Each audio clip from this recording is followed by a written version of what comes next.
Core Connection. I'm Mira Rubin here with you on Enlightened World Network. And today's topic is the multi-sense human.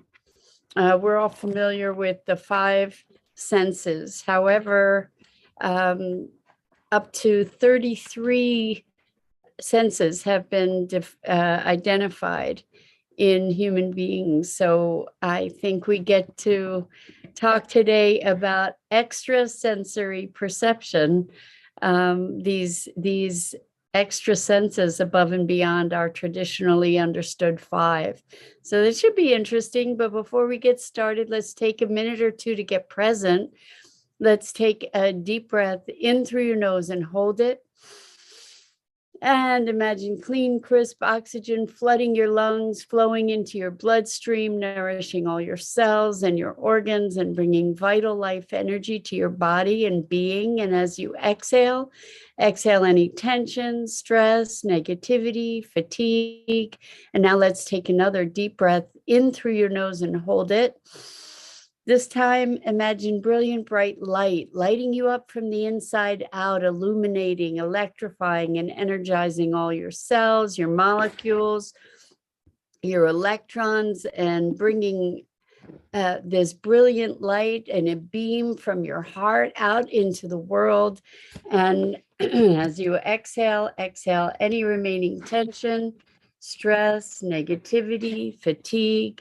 And now let's just gently press our palms together and gently, softly rub your fingers against your palms to feel the deliciousness of that sensation, the tickling, the tingling, and allow yourselves to become present right here, right now, in this remarkable physical form that enables you to experience life. Welcome, welcome, welcome. Good morning, Rosalind. Good morning to everybody else who's joining us. It's great to have you here with us this morning.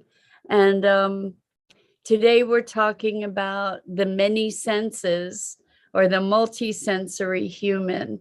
And, you know, we talk about extrasensory perception as if it's means that we perceive things beyond the senses, but in fact, we just have senses that pick up on other input. And I thought the reason that this came to mind as a topic is that I've been, excuse me, I've been looking into slime mold.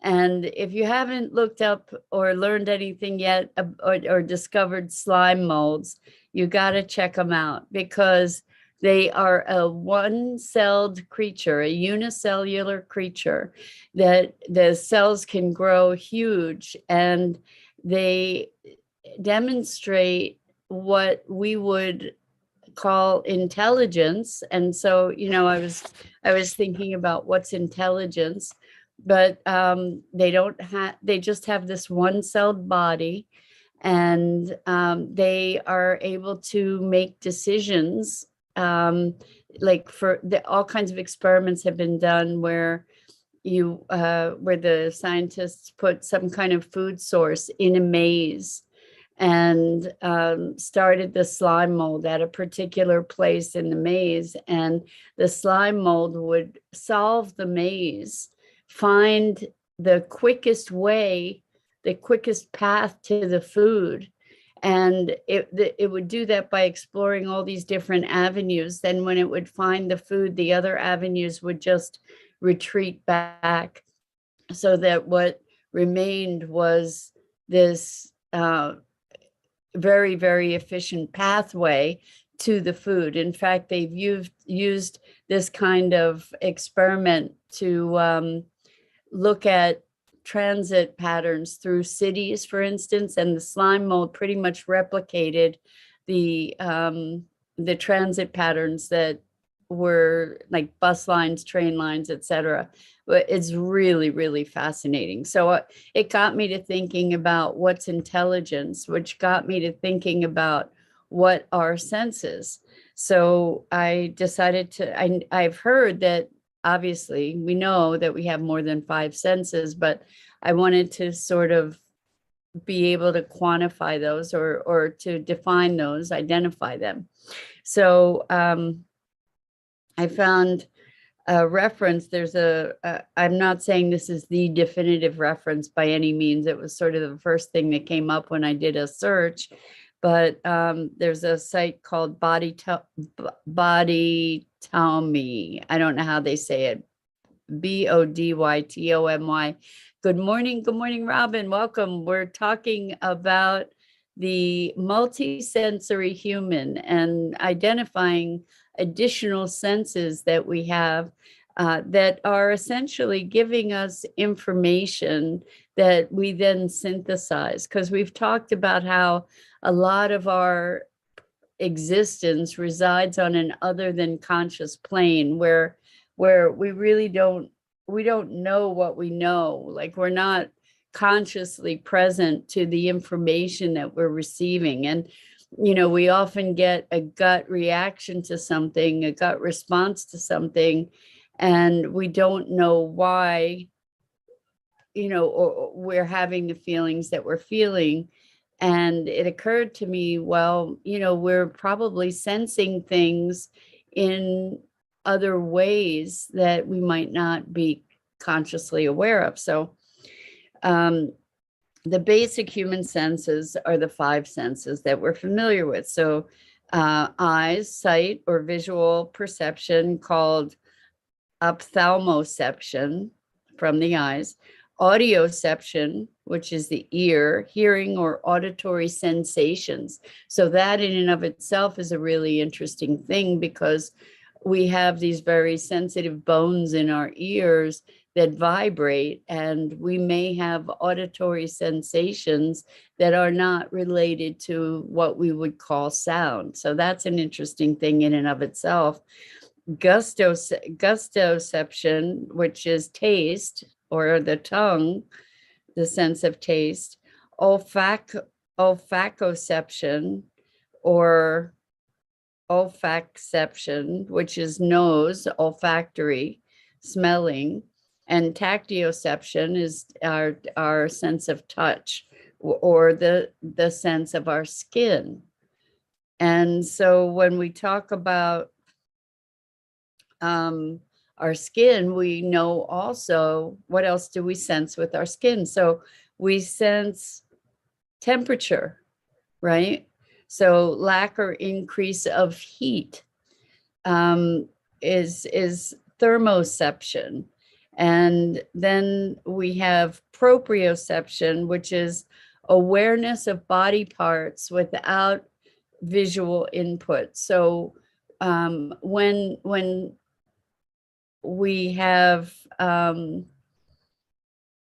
experiences of kind of touch, but we're not necessarily touching anything, so we're experiencing maybe a tingling in our legs, or a sensation in our fingers, or nerve sensations through our body. That takes us to the next one, which is nociception. I'm not sure of my pronunciation, which is whole body, where these sensations reside, which is sensations of pain in the body, and skin, body, organs, etc. And equilibrioception, which is a sense of balance determined by ear fluid.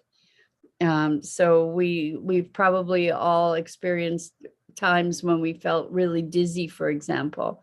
So Robin says, would this be the ringing of your ears, nose warming, finger tingling, and chills? I'm thinking the ringing of your ears might be something, I don't know if that would be audio perception, or if it would be like the sensation, but I would think like nose warming, finger tingling, chills, things like that.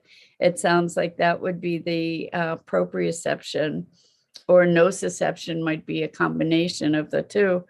And then, of course, we have the kinesthetic sense, which is really interesting, which is a sense of acceleration. So, for instance, when we're in a car, you can feel like this incredible sense of acceleration.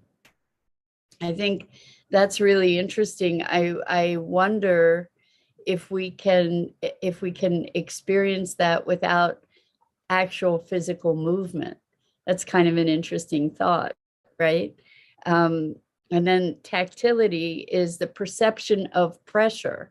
So, you know, all of this is so fascinating to me because we can recognize that the mind doesn't make a distinction between something that is, in a big air quotes, real versus something that's vividly imagined or remembered. And so when people talk about I experience a pressure on my body, you know, when we're visualizing something, we can we might be experiencing pressure. There's no physicality, external physicality to it, but we experience it. So that's a very interesting thing, experience of pressure. And then there's chemoreception, which is blood and brain, the sensations of hunger, thirst, vomiting, suffocation. That's another additional category of senses. Stretch reception, like muscles, joints, and skin, sense of gag reflex, gas distension, excretion. So stretch reception, that's a really interesting thing, you know, like where there's these different experiences of movement sort of within our bodies. Cutaneous reception, sense of skin vasodilation. So this goes to your question or thought, Robin, because it has to do with like flushing. You know, when there's dilation of blood vessels, for instance, that there's that cutaneous skin type perception. And synesthesia, this is something that I love. I don't understand particularly their example, which is combination of senses, like smiling at someone's voice, or you know, maybe feeling a certain emotion when you hear someone's voice. So what synesthesia is the mingling of two sensations. And so, for instance, the examples that I'm most familiar with around synesthesia are, for instance, seeing sounds, you know, where you might see music, for instance, or you might taste color, you know. So this is a blending of two senses that you wouldn't normally associate with each other. So I think that's a pretty cool thing. And then it talks about extrasensory perception, and there's a whole bunch of those too. So when we talk about sixth sense, and I didn't have these distinctions previously, so I thought maybe you'd be interested in them too. So sense of intuition or a gut feeling is, they're calling it small brain, sixth sense. So my guess is that the sixth sense is maybe kind of an interpretation, or resulting from an interpretation of all these other inputs that we don't recognize. You know, I think I didn't see anything here about, at least yet, about, now I just lost what I was going to say, because my phone just rang and it distracted me, and now I lost it. So Rosalind says, how about pressure on the eyes? Still sleepy. So that feeling of pressure, that's proprioception, I guess. Anyway, the sense of intuition and the gut feeling is in my thought perhaps a response to an other than conscious processing. Now I remember what I was going to say. I would imagine that we sense electromagnetic fields as well. And I don't know that that's listed here, but we experience shifts in air pressure. We probably, I don't know how we wouldn't be sensing shifts in the electromagnetic field. And maybe that's how we get a lot of information from others, when we're in proximity to others, when we talk about picking up on someone's energy, maybe that's electromagnetic. Good morning, Isabel. Welcome. We're talking about the multisensory human and the many additional senses that we have. People have tracked up to 33, I think, different senses. Anyway, so we were talking about the extrasensory perception. Premonition is a subconscious sense of future events. And they're putting these next ones, including that, in the paranormal category. And so then telepathy is auditory perception of a person's near or far thoughts. So I didn't really have these distinctions. There's premonition is sense of future events. Telepathy is auditory. I didn't know that. Perception of future events. Clairvoyance is visual perception of invisible objects or events. So, and clairaudience is auditory perception of the invisible. I'm looking to see if there are more of them listed here. I think that was it in this particular list, but how cool is that? Okay, so here, this is interesting. On the other side of the coin, let me see if I can find this.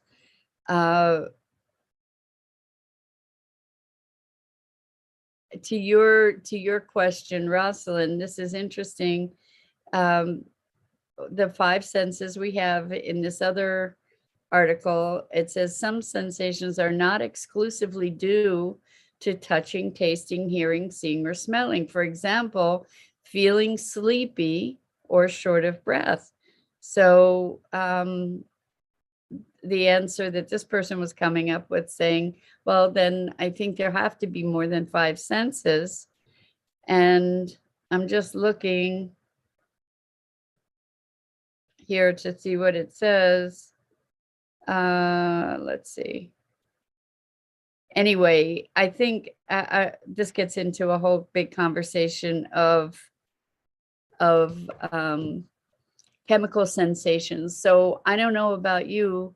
There are many senses or sensations. When we think about senses, sensation is what? It's the experience of sensory information, I imagine. Let's look that up too. Why not? We're really nerding out today. But I think this is interesting because it allows us to more fully perhaps bring to awareness what we're actually sensing, and to recognize the validation of it. So so sensation, it's interesting here that they call it a mental condition or physical feeling resulting from stimulation of a sense organ or from internal bodily change, such as cold or pain. And then another sensation, a general feeling not directly attributable to any given stimulus, as discomfort, anxiety, or doubt. A mental feeling, especially a state of excited feeling, sensation. So when we talk about senses, I think it's interesting, we talk about good sense, making sense of things. What are we talking about? We're talking about trying to glean information. So our senses are vehicles through which we are able to perhaps receive and interpret information.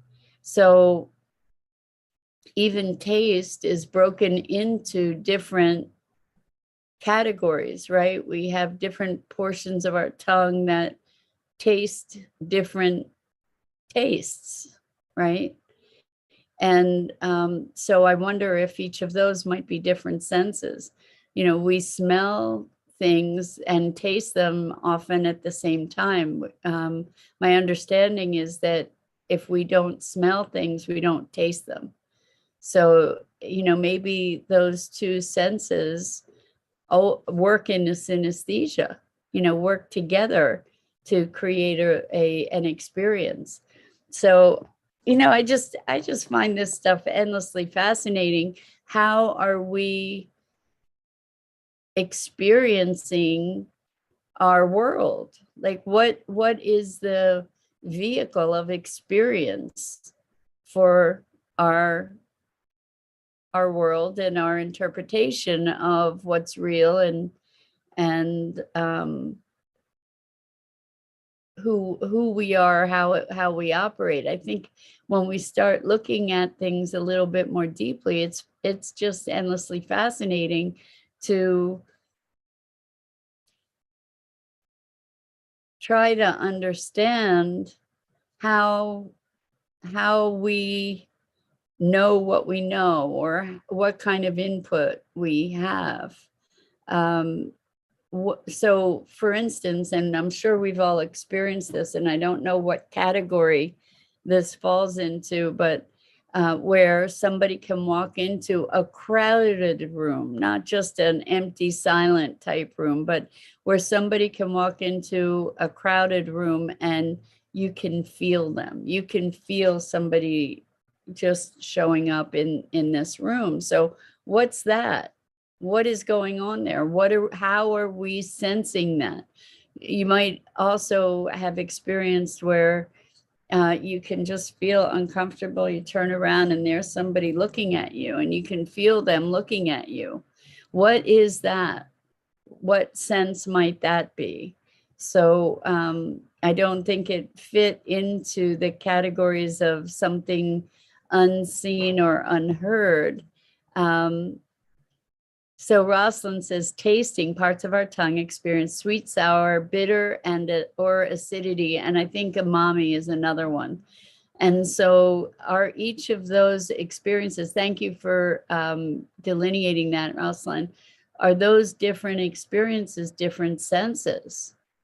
Or is it all taste? I mean, we put all those senses under the umbrella of taste, but they're different experiences, right? There's nuance to those experiences. It's kind of makes me think of and I don't know if it's really true, but I've always heard that, for instance, Eskimos have hundreds of names for snow because they make nuanced distinctions between different kinds of snowfall that those of us not living in that kind of environment don't even perceive. So when we make these distinctions, we open the opportunity to greater experience, right? So if we just sometimes if we've been sick or whatever, we can say, oh, my sense of smell is off, my sense of taste is off. Well, it may be that just my ability to taste sweet or distinguish sweet is off, you know, so that maybe that we could look at as a sense in and of itself. So the thing that we think of with the standard 5 senses is that our sensory experience is physical. So what happens, what's actually going on when we have precognitive type experiences or clairvoyant experiences, what's receiving that information? You know, is there a physical mechanism for the experience of that awareness that we just haven't encountered yet, or we haven't defined yet? You know, it's interesting when something can happen and like you get goosebumps. all over, that's a sense. But it could be that it's not happening from a local physical a local physical stimulus, right? Anyway, lots of fun to be thinking about all this stuff and to be recognizing that we are a much vaster, much more vast collection of sensory interpretation than we commonly recognize. And I think as we start putting more attention to all the different ways that we receive information, or that we collate information, or we collect information, that we can broaden and enrich our own experience. So anyway, that's the thought. And as always, I'm so grateful to spend this time with you and appreciate your engagement with this. Rosalind says, my internal ear flutters sometimes. I'm looking for a link to when that happens. That's a great thing to notice. You're welcome. Rosalind says, interesting topic today. Thank you. I thought it was interesting too. You know, I'm fascinated when we start asking questions about the things that we typically don't ask questions about. It opens up all kinds of worlds for possibility that were previously unavailable to us because we didn't even think to look there, right? So anyway, it's so much fun, and much appreciation to you. So I'm Mira Rubin. This is the Core Connection. And I go live here each weekday morning on the Enlightened World Network Facebook page. And I invite you to check out all the other awesome programming on Enlightened World Network, EWN One with the Earth, Enlightened World Living, and so much love and appreciation. I hope I get to see you again here really, really soon.